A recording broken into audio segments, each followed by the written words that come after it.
الحمد لله رب العالمين.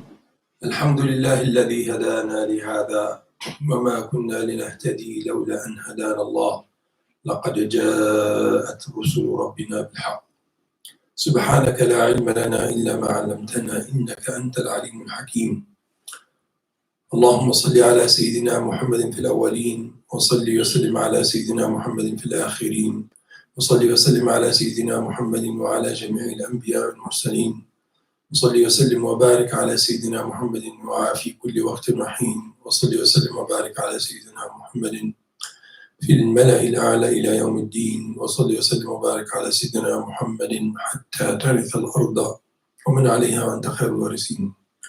اللهم صل وسلم وبارك على سيدنا محمد صلاة تنجينا بها من جميع الهموم والآفات وترفعنا بها عندك على الدرجات وتبلغنا بها أقصى الغايات من جميع الخيرات في الحياة وبعد الممات وعلى آله وصحبه وسلم. Alhamdulillah, everyone, I hope you all well. Families are well, and inshallah you're soldiering on and in this opportunity that Allah subhanahu wa ta'ala has given us to inshallah to be at home, to reflect and to observe our own behaviors and to observe our own anxieties and to observe how the time passes and to observe how we conduct ourselves with those that are closest to us. اللهم افتح علينا فتوح العارفين وفقهنا في الدين يا رب العالمين. May Allah subhanahu wa ta'ala help us all to use this time in the best possible way, in a way that will draw us close and draw us near to His rahmah and to His afu and to His ridwan subhanahu wa ta'ala. In these times of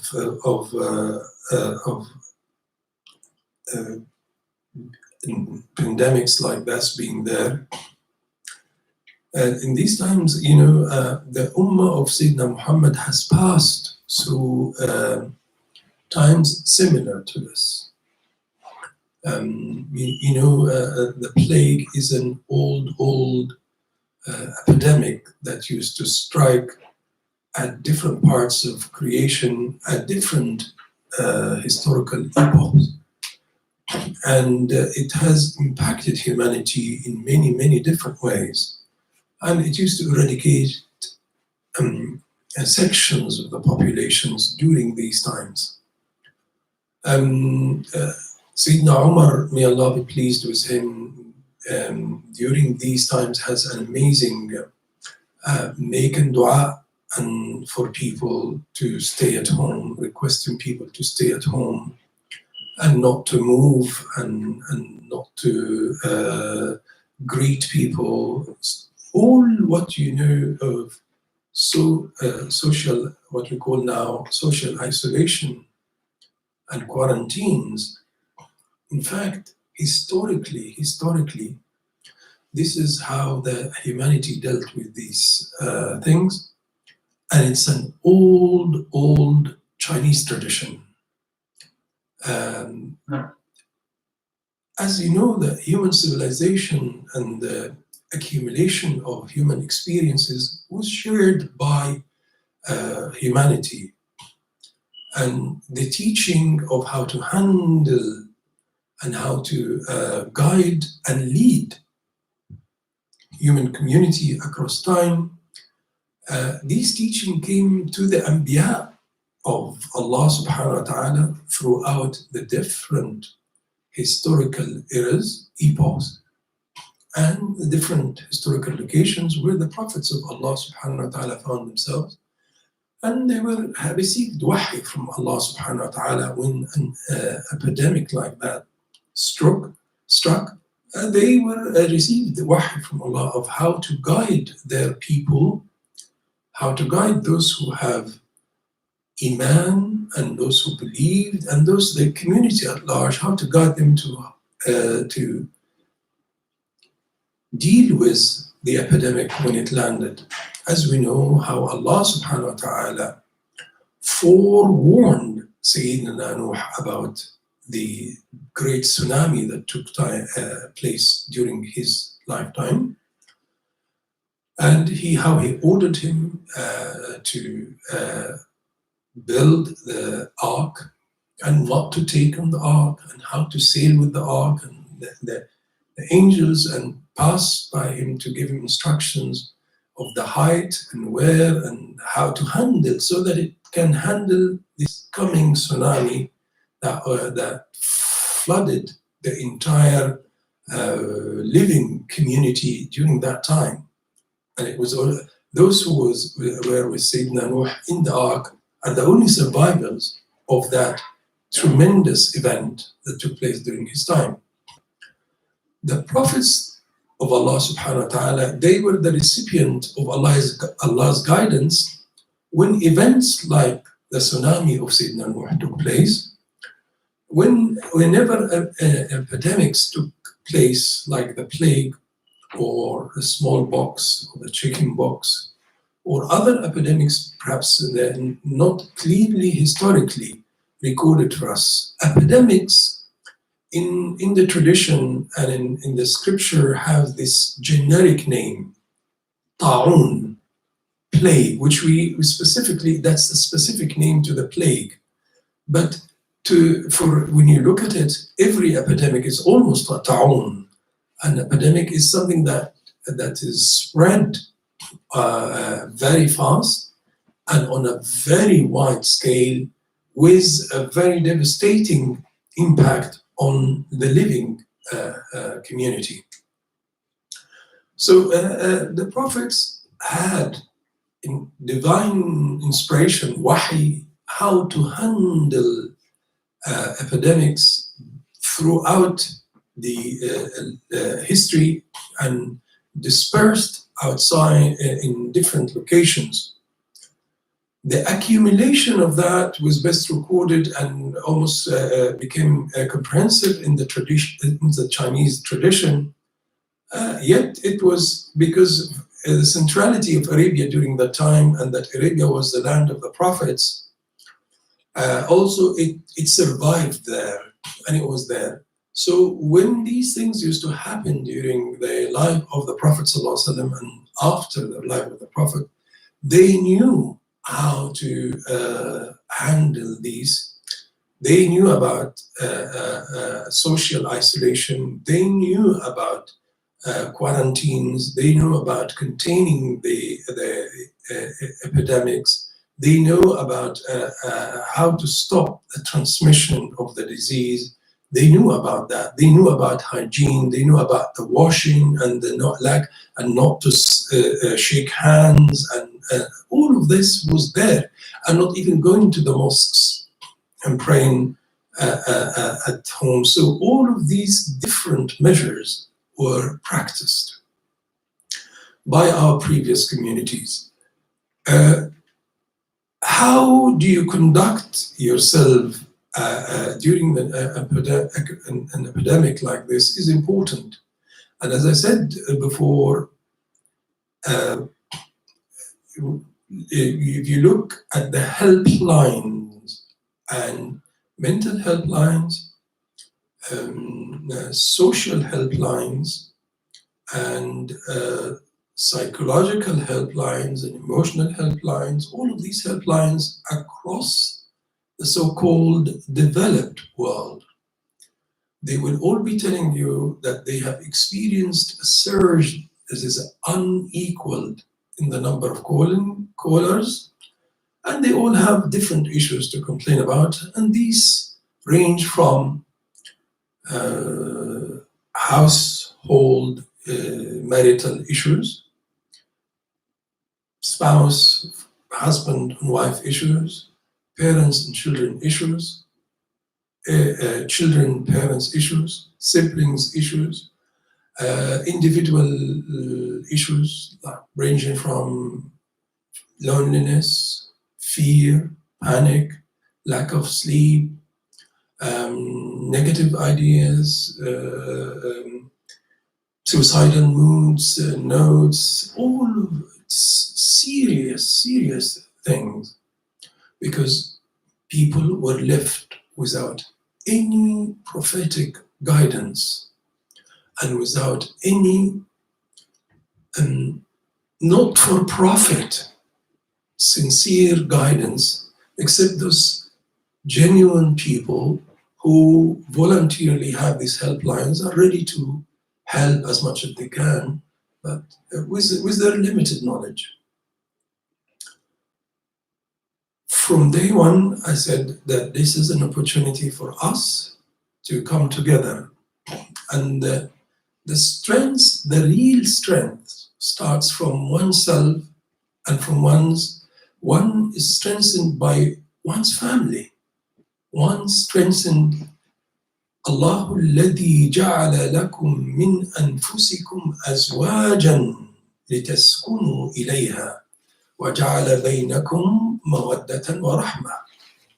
الله ومن آياته أن خلق لكم من أنفسكم أزواجا لتسكنوا إليها.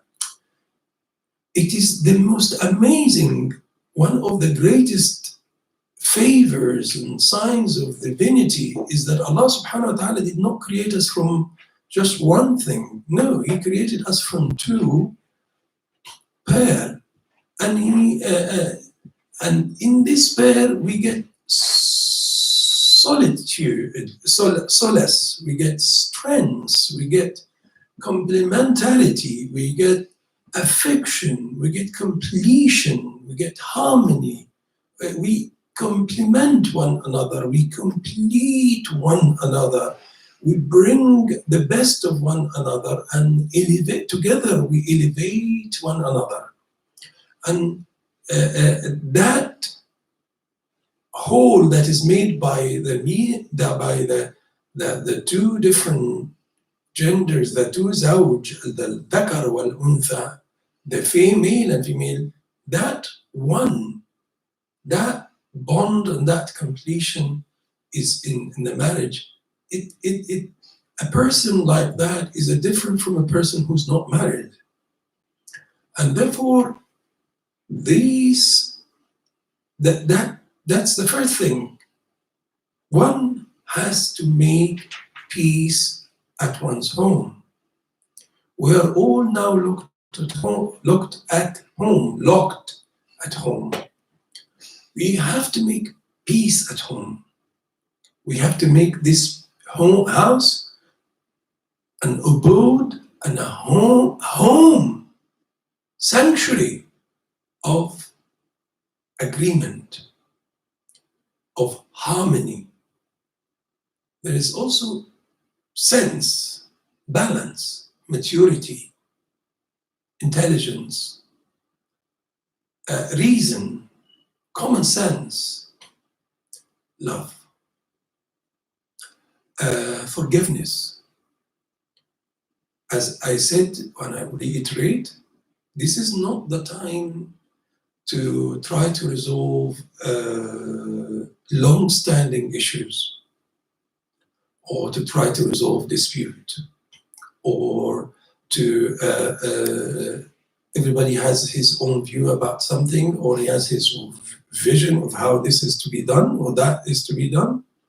And we know that we hold diametrically opposed views on this matter, and yet we want to resolve it now. No, this is not the time for it. This is the time to overlook all the differences and all the issues that could bring conflict and disagreement. This is the time to come together. This is the time, as I said, to bond together. This is the time to forgive one another. This is the time to enjoy the company of one another. This is the time to say the sweetest thing that you ever can say to one another, and not sweet it, say it, just the tongue, say it and mean it, and don't say it as a fake, mean it. And this trickles down to the children. They sense it in every possible way. They thrive on it, they get nourished on it, and it makes them solid, and it makes them secure, and it makes them balanced, to see their parents respect one another and in love of one another and in agreement with one another, and there's no disagreement of fighting. we need to make sure that this is our home. One thing would help each and every one of us in during these days is that while we do usually together istighfar in the majlis, you have to know this istighfar is not a mechanical process. It's not just astaghfirullah wa atubu ilallah, astaghfirullah wa atubu ilallah, astaghfirullah wa atubu ilallah. Some people that's what it is. It just is astaghfirullah wa atubu ilallah. It's good. There's benefit to it. But that's not. In these days and realization, our failure and our shortcoming, and admitting our mistakes, past, present, and future, because we will continue making mistakes. Admitting these mistakes and thinking about them, and in sincere, knowing, yes, I make mistakes. I make serious mistakes. This is who I am, and one has to face oneself with whatever it is. You can't escape it. Bring it all out. The more you bring out, the more you think of things that you want to make istighfar for, and you ask Allah to help you with, the more that will be cleansed and will be flushed out, and the more that you will have Allah's assistance and help to delete it and wipe it out, and inshallah replace it with something better than that.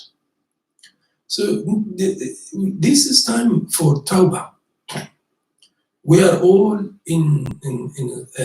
suffering the results of the bala that Allah has sent, the affliction that Allah has sent to humanity. We are all suffering the consequences of this waba, of this pandemic, of this epidemic. We are locked at home as a result of that. We are all seeing around us and hear the news of the devastating impact of this. So far on human lives and in the stock exchanges and in terms of jobs, we don't know what will happen tomorrow or the weeks ahead. We ask Allah subhanahu wa ta'ala to show His lutf, humanity and mankind. However, we see that and we know that Allah subhanahu wa ta'ala would never send this kind of affliction or this kind of epidemic except for He wants His people to come back in tawbah. He wants His people to show that their recognition, and He wants His people to turn to Him in dua. And alhamdulillah, mankind is doing that. People are asking, everyone is asking everyone to turn to Allah. Everybody's asking everyone to make dua. Everybody's asking everyone to turn to prayers. Everybody's asking everyone that. Even in the comment on government issues or government decrees or government interventions, people realize, oh, these governments have failed us. We have no one to turn to except God now. And the speech of the Pope yesterday was incredibly La ilaha illallah, yani that's a speech of tawbah, and that's a speech of turning to Allah subhanahu wa ta'ala, and that's speech saying that we have nothing to turn to except God. And this is the reality of the human situation. Sad that we only know that in these times of and that's the purpose of al-bala. في الأثر, in the tradition, it is said that al-bala is صوت من سياط الله, is like a whip that belongs to Allah. With this whip, al-bala, affliction, epidemics, He drives His creation back to Him. You know, like a whip, and you have a herd of that. If you're a cattle or if you're raising cows, or you're raising whatever herds you do, and you have a whip. And you just whip them, and you whip them right, and you turn them right, and whip them left, and they turn left, and whip them to move forward, and to whip them to speed up, and so on. So they say this is what the role of bala, or this waba and intikha is. It belongs to God, and He redirects His creation, His dependence back to Him, back to reliance on Him, back to admitting their shortcomings and their mistakes and their sinning and their disobedience and their breaking His rules, and coming back for repentance, and He will forgive them. So coming back asking forgiveness, He forgive them. Coming back in prayers and in supplications and invocation to release the pressure and to untighten the screws and to ease the situation and lift the bala, and He does, subhanahu wa ta'ala. So the first thing, if bala is about that, then the purpose is to come back to Allah. That's step number one. And everyone comes back to Allah, not just come back to Allah on behalf of himself, but it should be himself first.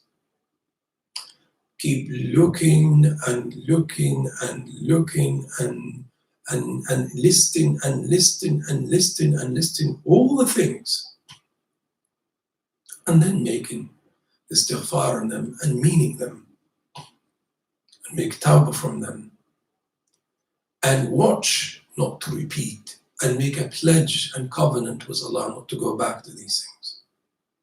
This is number one. Number two is, whether you come and join with us or not in these da'wat and in these azkar and in this that, we should all be doing that. If you want to do it on your own, do it on your own. If you want to join here and do it here, do it here. And if you want to do it after we finish, do it after we finish. But also you need to do that. Lots of dua and awrad to seek in protection and seek in Allah subhanahu wa ta'ala to lift the bala wal waba. Prayers. If I was among those people who are charged with the Haramain, I would have never shut down the Haramain, never. I would have invested in 5 or 10 units to test people, and I would have invested in some protective suits for the people who will test those people, and I would have invested in an emergency unit next to the Haram, and I would have selected volunteers from the people who work in the Haram. All those thousands of workers who are also attached to the Haram every day, all they do is just clean the floors of that Haram for 8 hours, 10 hours a day. If I would have said, I want some people to volunteer to be here in the Haram, and amongst the Imam, I want someone to volunteer, and have made a contingency of a jama'at of 25, because that's the minimum. Some of this, the fuqaha, they're someone are very easy and someone very difficult, who say that the jama'ah cannot be with any more, particularly the Jum'ah jama'ah, with less than 25. That's the largest number required, or the minimum required in the opinion of those who, the largest number required for as a minimum by any faqih to establish a Jum'ah. So we would have, do you think we would not have had teams and sets of 25 volunteers to pray and to be quarantined in the Haram? They don't go out, they don't mix with people. People bring them food, there is toilets in there already in the Haram as it is now, and there is wudu places in the Haram as in that, and quarantine 25 people imam and front line of Hafiz al-Quran and a couple of mu'adhins and normal people to pray. And kept the adhan going 5 times a day and kept the jama'ah going 5 times a day and air it live and kept the Jummah going for 5 times a day. And that's what we should, not just, and of those 25 people, you guys, whoever finds in himself the energy, keep doing your tawaf. Or, take shifts. We could have had the tawaf never stopped. The salah never stopped. The jama'ah never stopped. The Jummah never stopped.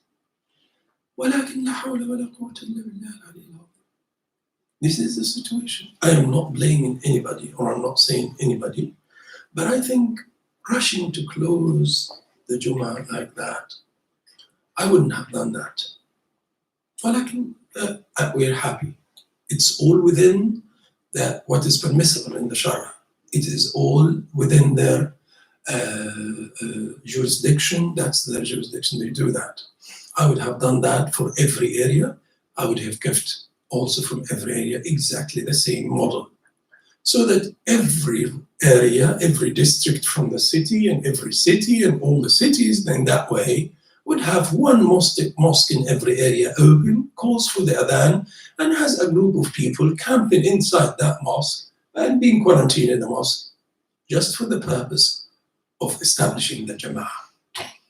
Because this is a time when we need to be all close into Allah. We need to be calling on Allah. We need time on the da'wat and the mosque would have taken the lead.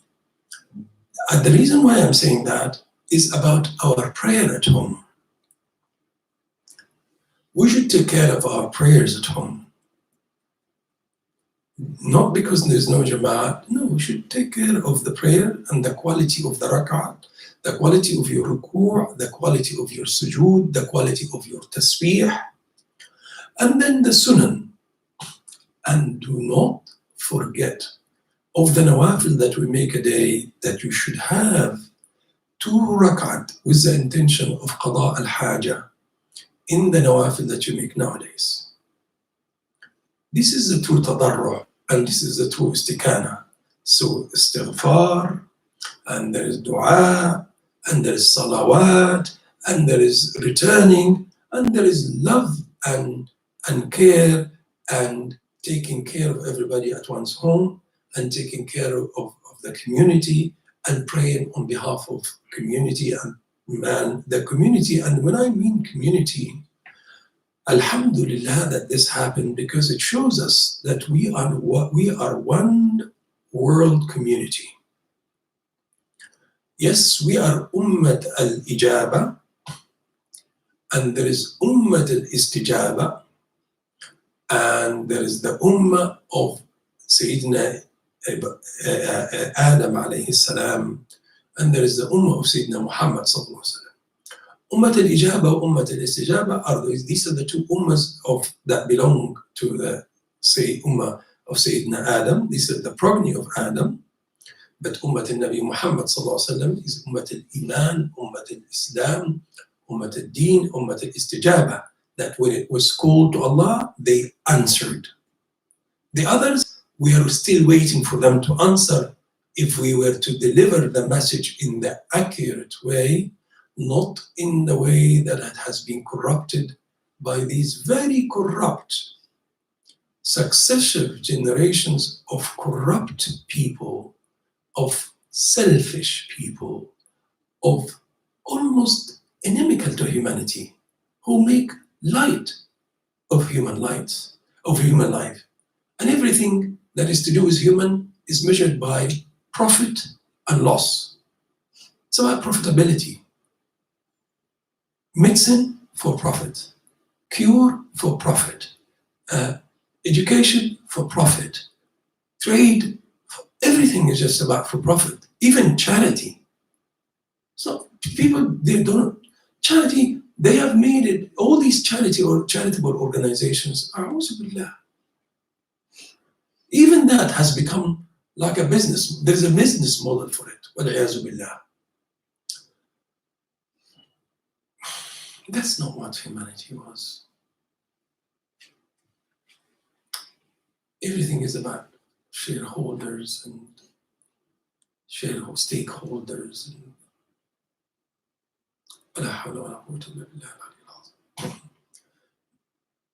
We don't know where is this all going to go.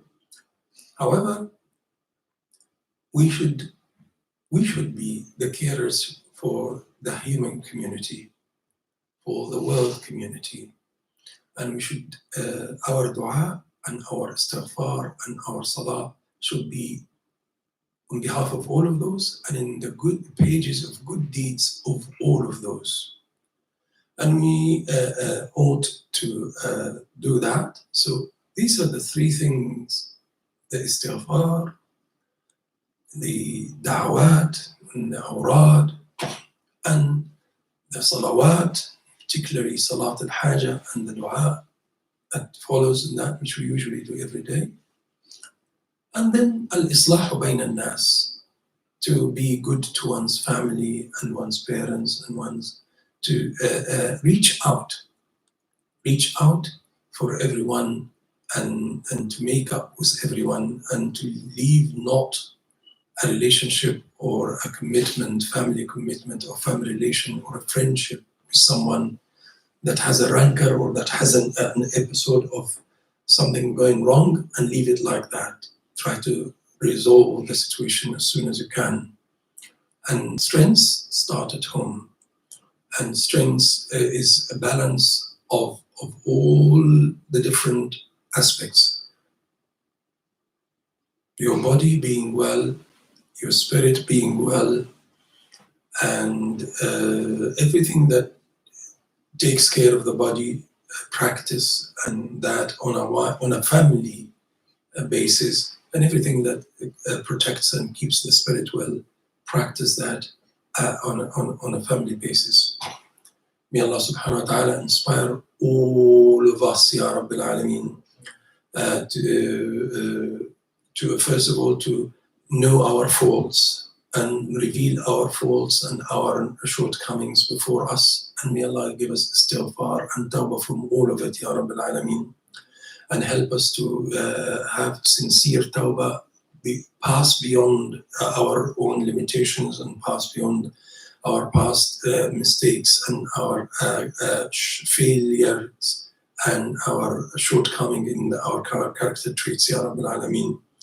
And may Allah subhanahu wa ta'ala inspire us to have patience and love and generosity and kindness and compassion to all those that we have family bonds with, starting with our spouses and children, and going on to siblings and parents and extended families and communities and neighbors. And may Allah subhanahu wa ta'ala accept our dua and give us the strength to eat wisely, to exercise wisely, to pray wisely, and to do to be in the right place, in the right moment, and raising our hands and asking for the right things. And may He accept us and give us qabul, and look at the human beings and the suffering that this has brought into mankind, and put a swift end to it, Ya Rab, and do a damage limitation and limit it to the most limited possible, Ya Rabbil Alameen, size, inshaAllah, and guide us throughout this, and strengthen us throughout this, and help us throughout this, Ya Rabbil Alameen. We will do Yasin as we always do, so we'll do Surat Yasin. I understand that you have now folders, and probably Sheikh, this is through Sheikh Imran, yeah? YouTube? Oh, I didn't know that. Okay, so we'll read Surat Yasin now. Inshallah, we will read Surat Yasin, and we will take it from there, inshallah. Oh, I didn't know that, Sheikh. Alhamdulillah. بسم الله الرحمن الرحيم. ياسين والقرآن الحكيم إنك لمن المرسلين على صراط مستقيم تنزيل العزيز الرحيم لتنذر قوما ما أنذر آباؤهم فهم غافلون لقد حق القول على أكثرهم فهم لا يؤمنون إنا جعلنا في أعناقهم أغلالا فهي إلى الأذقان فهم مقمحون وجعلنا من بين أيديهم سدا ومن خلفهم سدا فأغشيناهم فهم لا يبصرون وسواء عليهم أأنذرتهم أم لم تنذرهم لا يؤمنون إنما تنذر من اتبع الذكر وخشي الرحمن بالغيب فبشره بمغفرة وأجر كريم إنا نحن نحيي الموتى ونكتب ما قدموا وآثارهم وكل شيء أحصيناه في إمام مبين واضرب لهم مثلا أصحاب القرية إذ جاءها المرسلون إذ أرسلنا إليهم اثنين فكذبوهما فعززنا بثالث فقالوا إنا إليكم مرسلون قالوا ما أنتم إلا بشر مثلنا وما أنزل الرحمن من شيء إن أنتم إلا تكذبون قالوا ربنا يعلم إنا إليكم لمرسلون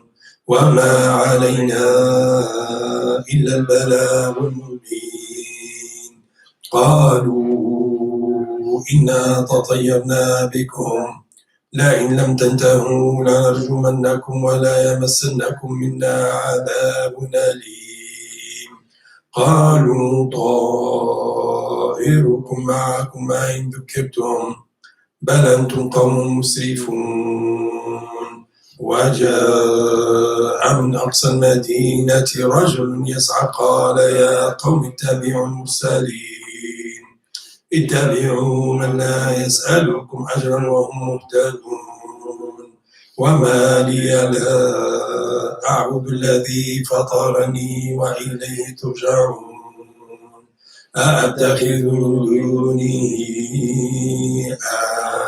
آلهة إن يردني الرحمن بضر لا تغن عني شفاعتهم شيئا ولا ينقذون إني إذا لفي ضلال مبين إني آمنت بربكم فاسمعون قيل ادخل الجنة قال يا ليت قومي يعلمون بما غفر لي ربي وجعلني من المكرمين وما أنزلنا على قومه من بعده من جند من السماء وما كنا منزلين إن كانت إلا صيحة واحدة فإذا هم خامدون يا حسرة على العباد ما ياتيهم من رسول إلا كانوا به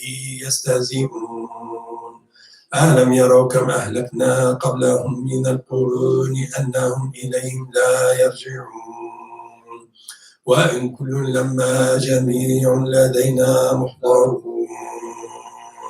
وآية لهم الأرض الميتة أحييناها وأخرجنا منها حبا فمنه يأكلون وجعلنا فيها جنات من نخيل وأعناب وفجرنا فيها من العيون ليأكلوا من ثمره وما عملته أيديهم أفلا يشكرون سبحان الذي خلق الأزواج كلها مما تنبت الأرض ومن أنفسهم ومما لا يعلمون وآية لهم الليل نسلخ منه النهار فإذا هم مظلمون والشمس تجري لمستقر لها ذلك تقدير العزيز العليم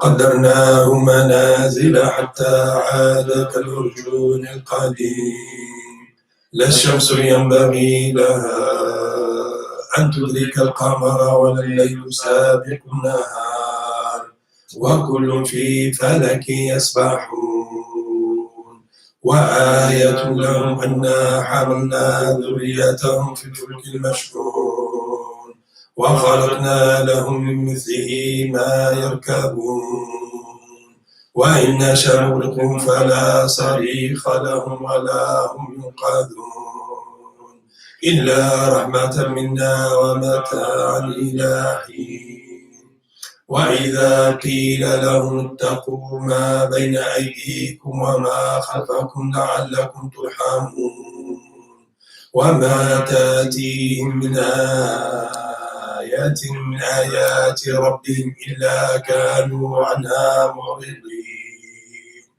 وإذا قيل لهم أنفقوا مما رزقكم الله قال الذين كفروا للذين آمنوا أنطعم من لو يشاء الله أطعمه إن أنتم إلا في ضلال مبين ويقولون متى هذا الوعد إن كنتم صادقين ما ينظرون إلا صيحة واحدة تأخذهم وهم يخصمون فلا يستطيعون توصية ولا إلى أهلهم يرجعون ونفخ في الصور فإذا هم من الأجداث إلى ربهم ينسلون قالوا يا ويلنا من بعثنا من مرقدنا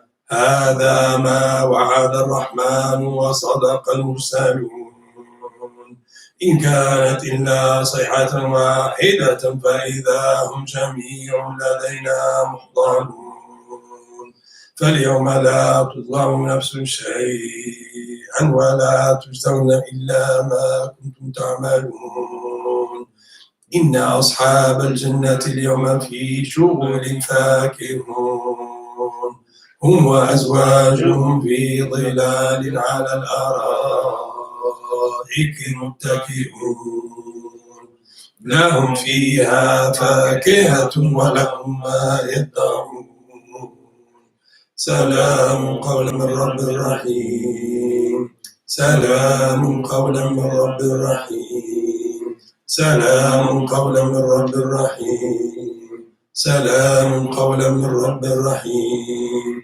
سلام قولا من رب رحيم سلام قولا من رب رحيم سلام قولا من رب رحيم وامتازوا اليوم أيها المجرمون ألم أعهد إليكم يا بني آدم ألا تعبدوا الشيطان إنه لكم عدو مبين وأن اعبدوني هذا صراط مستقيم ولقد أضل منكم جبلا كثيرا أفلم تكونوا تعقلون هذه جهنم التي كنتم توعدون اصلوها اليوم بما كنتم تكفرون اليوم نختم على أفواههم وتكلمنا أيديهم وتشهد أرجلهم بما كانوا يكسبون ولو نشاء لطمسنا على أعينهم فاستبقوا الصراط فأنى يبصرون ولو نشاء لمسخناهم على مكانتهم فما استطاعوا مضيا ولا يرجعون ومن نعمره نكسه في الخلق أفلا يعقلون وما علمناه الشعر وما ينبغي له إن هو إلا ذكر وقرآن مبين لينذر من كان حيا ويحق القول على الكافرين أولم يروا أنا خلقنا لهم مما عملت أيدينا أنعاما فهم لها مالكون وذللناها لهم فمنها ركوبهم ومنها يأكلون ولهم فيها منافع ومشارب أفلا يشكرون واتخذوا من دون الله آلهة لعلهم ينصرون لا يستطيعون نصرهم وهم لهم جند محضرون فلا يحزنك قولهم إنا نعلم ما يسرون وما يعلنون أولم يرى الإنسان أنا خلقناه من نطفة فإذا هو خصيم مبين وضرب لنا مثلا ونسي خلقه قال من يحيي العظام وهي رميم قل يحييها الذي أنشأها أول مرة وهو بكل خلق عليم الذي جعل لكم من الشجر الأخضر نارا فإذا أنتم منه توقدون أوليس الذي خلق السماوات والأرض بقادر على أن يخلق مثلهم بلى وهو الخلاق العليم إنما أمره إذا أراد شيئا أن يقول له كن فيكون فسبحان الذي بيده ملكوت كل شيء وإليه ترجعون سبحان من أمره بين الكاف والنون سبحان من إذا أراد شيئا أن يقول له كن فيكون سبحان مفرج الهم والغم والكرب والبلاء عن كل مهموم ومغموم ومبتلى ومحزون يا مفرج فرج يا مفرج فرج يا مفرج فرج عنا وعن الخلق ما نحن فيه من الهم والغم والكرب والبلاء والوباء يا رب العالمين اللهم إنا نستحفظك ونستودعك أدياننا وأبداننا وأنفسنا. Oh Allah, we put for safekeeping and safe depositing with you our physical being, our well-being, our spirits, ourselves, and our parents and our families, and our friends and our spouses and our children and our loved ones, Ya Rabbil Alameen, and everything that you have bestowed upon us of health and wealth and all the forms of gift. We deposit all of that for safekeeping, for you to look after it, for you to guard it, for you to protect it, for you to allow it to grow, and for you to keep it and to give us increase in it, and to preserve it and protect it and guard it for us, Ya Rabbil Alameen. نستحفظك ونستودعك أدياننا وأبداننا وأنفسنا وأهلينا وأولادنا وأموالنا وكل شيء أعطيتنا. اللهم اجعلنا إياهم في كنفك وأمانك وعيازك وحرزك وحزبك وكنفك وسترك من كل شيطان مريد وجبار عنيد وذي عين وذي بغي وذي حسد ومن شر كل ذي الشر يا رب العالمين. اللهم صلى الله على سيدنا محمد وآله وسلم. إلهي جملنا بالعافية والسلامة وحببنا بالتقوى والاستقامة وأعذنا من موجبات الندامة إنك سميع قريب مجيب الدعوات يا رب العالمين. اللهم اغفر لنا ولوالدينا ولأولادنا ولذرياتنا ولمشايخنا ولأهلينا ولأصحابنا ولمن أحبنا فيه ولإخواننا في الدين ولمن أحبنا فيك ولمن أحسن إلينا وللمؤمنين والمؤمنات والمسلمين والمسلمات الأحياء منهم والأموات ولأهل خلقك أجمعين يا رب العالمين. اللهم اغفر لنا ولهم وتولى وتجاوز عنا وعنهم واسترنا واسترهم واحفظنا واحفظهم يا رب العالمين. وصل اللهم وسلم وبارك في كل لمحة ولحظة وخطرة وطرفة عين بجمالك وجلالك وكمالك على سيدنا مولانا محمد، وارزقنا كمال المتابعة له ظاهرا وباطنا وعلى كل حال. وآخر دعوانا أن الحمد لله رب العالمين، وصلى الله على سيدنا محمد وآله وصحبه وسلم. I have wanted to, because I wasn't aware that this is the connection to YouTube, because we were going to do the istighfar from Sidi Hassan al-Basri, but we will overlook that because, unless we have the Saturday istighfar so that people who are following can follow what we're doing. But in case you don't have it, let's do what we will do now, and then maybe we can do the other one on the other connection till you sort this out.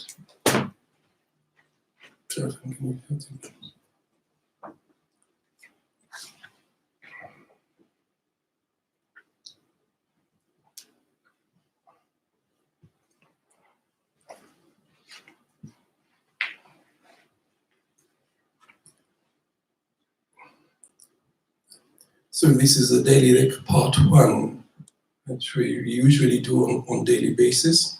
Among other things, the technicality of allowing the text to be seen by everybody at this stage is not possible in this medium. There is another medium where we have the text there, and that's why I was hoping that this was the other medium. I didn't know it was this one, but we will do this inshallah.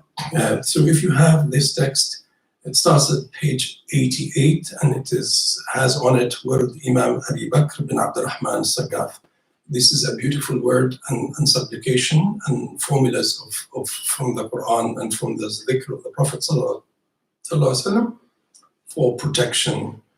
Bismillahir Rahmanir Rahim. Allahumma inni ihtattu bi darbillah tuluhu ma sha'a Allah gifluhu la ilaha illallah babuhu Muhammadur Rasulullah sallallahu alayhi wa alihi wa sallam sayfuhu la hawla wa la quwwata illa billahil aliyyil azim أحاط بنا. بسم الله الرحمن الرحيم. الحمد لله رب العالمين الرحمن الرحيم مالك يوم الدين إياك نعبد وإياك نستعين اهدنا الصراط المستقيم صراط الذين أنعمت عليهم غير المغضوب عليهم ولا الضالين آمين.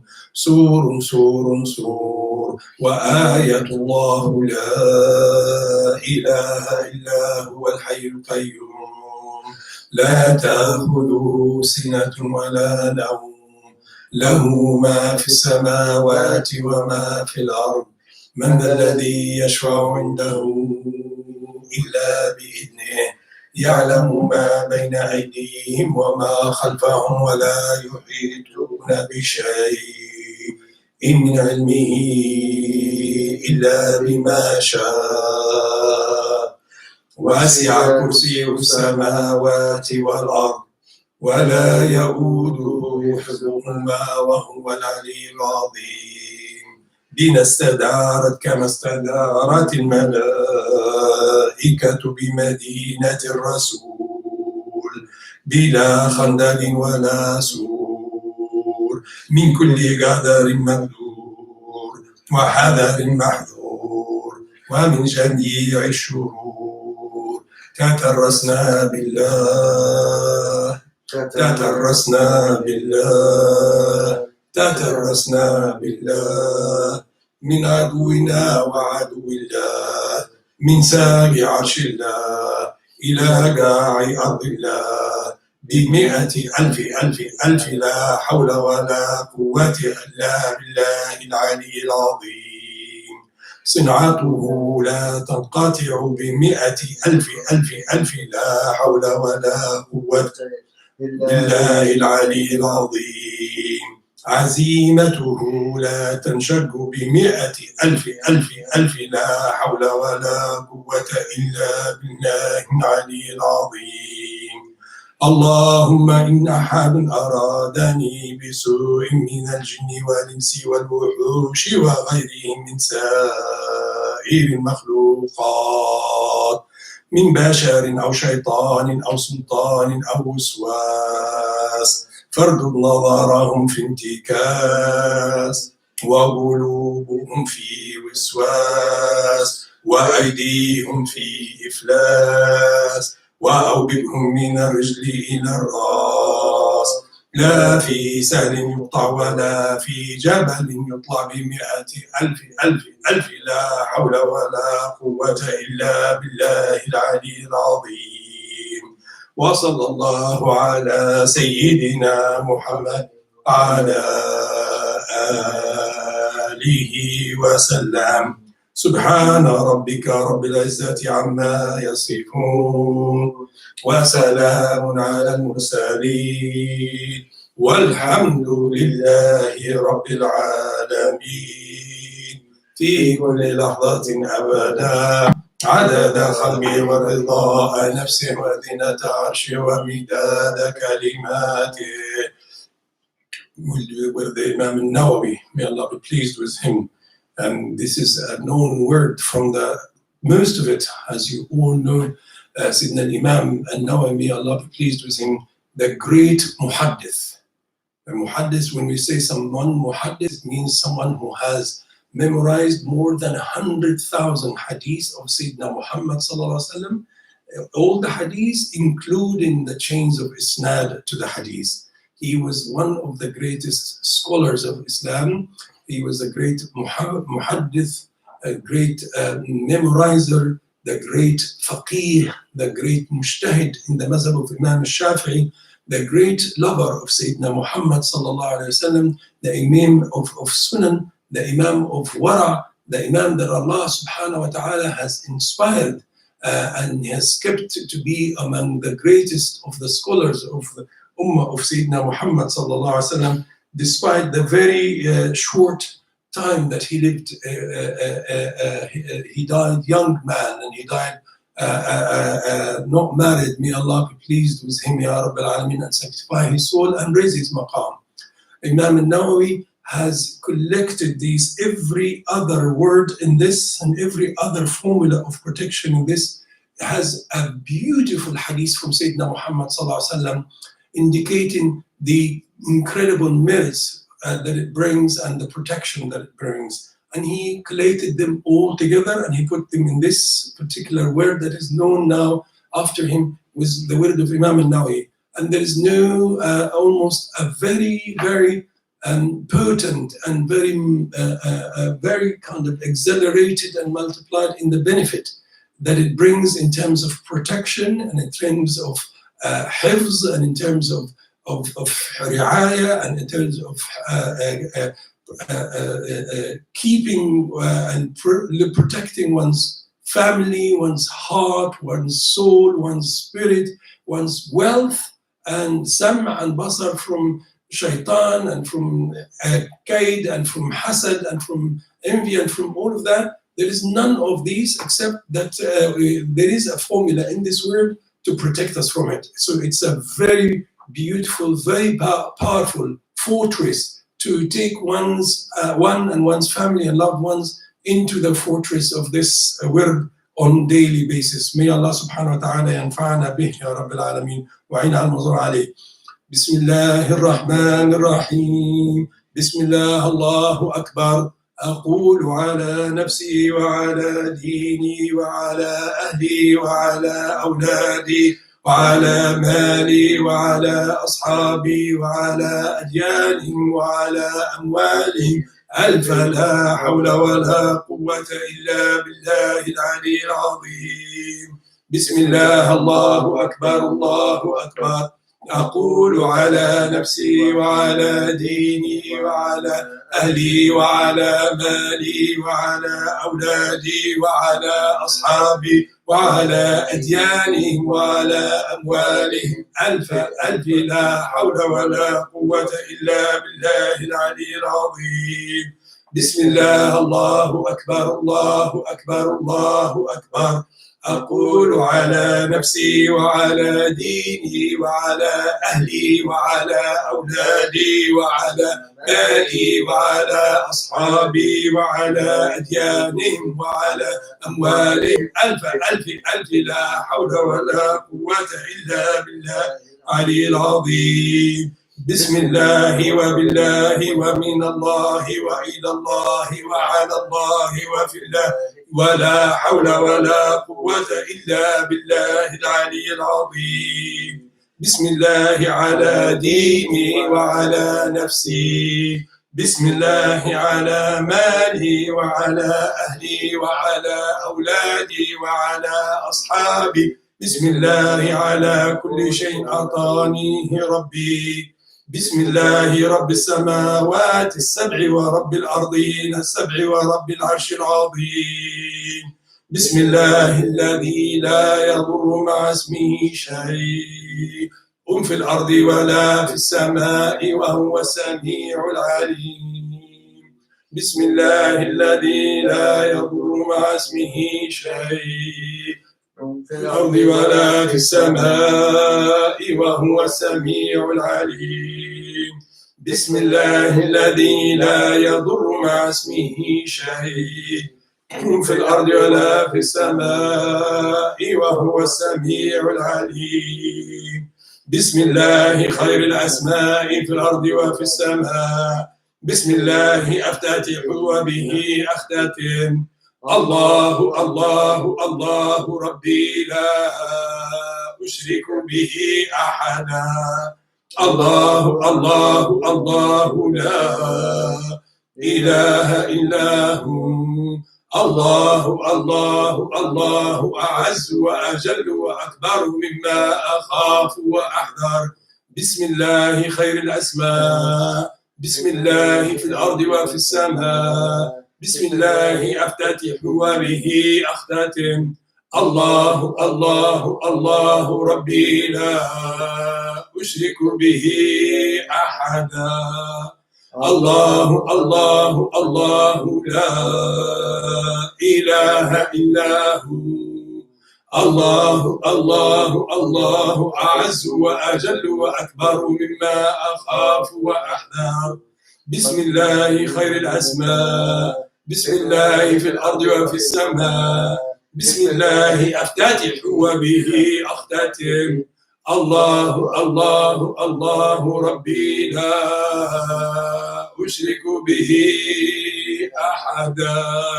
الله الله الله لا إله إلا هو. الله الله الله أعز وأجل وأكبر مما أخاف وأحذر. اللهم إني أعوذ بك من شر نفسي ومن شر غيري ومن شر ما خلق ربي. بك اللهم أحترز منهم وبك اللهم أدرأ في نحورهم وبك اللهم أعوذ من شرورهم وأستكفيك إياهم. وأقدم بين يدي وأيدي من أحاطته عنايتي وشملته إحاطتي. بسم الله الرحمن الرحيم. قل هو الله أحد الله الصمد لم يلد ولم يولد ولم يكن له كفوا أحد. بسم الله الرحمن الرحيم. قل هو الله أحد الله الصمد لم يلد ولم يولد ولم يكن له كفوا أحد. بسم الله الرحمن الرحيم. قل هو الله أحد الله الصمد لم يلد ولم يولد ولم يكن له كفوا أحد. ومثل ذلك عن يميني وأيمانهم ومثل ذلك عن شمالي وشمائلهم، ومثل ذلك أمامي وأمامهم، ومثل ذلك من خلفي ومن خلفهم، ومثل ذلك من فوقي وفوقهم، ومثل ذلك من تحتي ومن تحتهم، ومثل ذلك محيط بي وبهم وبمن أحاطته شفقة قلبي. اللهم إني أسألك لي ولهم من خيرك بخيرك الذي لا يملكه غيرك. اللهم إني أسألك لي ولهم من خيرك بخيرك الذي لا يملكه غيرك. اللهم إني أسألك لي ولهم من خيرك بخيرك الذي يملكه غيرك. اللهم اجعلني وإياهم في حفظك وعيازك وعبادك وعيالك وجوارك وأمنك وأمانتك، حزبك وحرزك وكنفك وسترك ولطفك من كل شيطان وسلطان وإنس وجان وباغ وحاسد وسبع وحية وعقرب، ومن شر كل بلية ووباء، ومن شر كل فتنة ورازية ومحنة، ومن شر هذا الوباء، ومن شر هذا الوباء، ومن شر هذا الوباء، ومن شر كل دابة أنت آخذ بناصيتها. إن ربي على صراط مستقيم. حسبي الرب من المربوبين، حسبي الخالق من المخلوقين، حسبي الرازق من المرزوقين، حسبي النصاتر من المستورين، حسبي الناصر من المنصورين، حسبي القاهر من المقهورين، حسبي الذي هو حسبي، حسبي من لم يزل حسبي، حسبي الله ونعم الوكيل، حسبي الله من جميع خلقه. إن ولي الله الذي نزل الكتاب وهو يتولى الصالحين. وإذا قرأت القرآن جعلنا بينك وبين الذين لا يؤمنون بالآخرة حجابا مستورا، وجعلنا على قلوبهم أكنة أن يفقهوه وفي آذانهم وقرا. وإذا ذكرت ربك في القرآن وحده ولوا على أدبارهم نفورا. فإن تولوا فقل حسبي الله لا إله إلا هو عليه توكلت وهو رب العرش العظيم. فإن تولوا فقل حسبي الله لا إله إلا هو عليه توكلت وهو رب العرش العظيم. فإن تولوا فقل حسبي الله لا إله إلا هو عليه توكلت وهو رب العرش العظيم. فإن تولوا فقل حسبي الله لا إله إلا هو عليه توكلت وهو رب العرش العظيم. فإن تولوا فقل حسبي الله لا إله إلا هو عليه توكلت وهو رب العرش العظيم. فإن تولوا فقل حسبي الله لا إله إلا هو عليه توكلت وهو رب العرش العظيم. فإن تولوا فقل حسبي الله لا إله إلا هو عليه توكلت وهو رب العرش العظيم. فإن تولوا فقل حسبي الله لا إله إلا هو عليه توكلت وهو رب العرش العظيم. ولا حول ولا قوة إلا بالله العلي العظيم. وصلى الله على سيدنا محمد النبي الأمي وعلى آله وصحبه وسلم. Then one just flows simply like that, without spitting.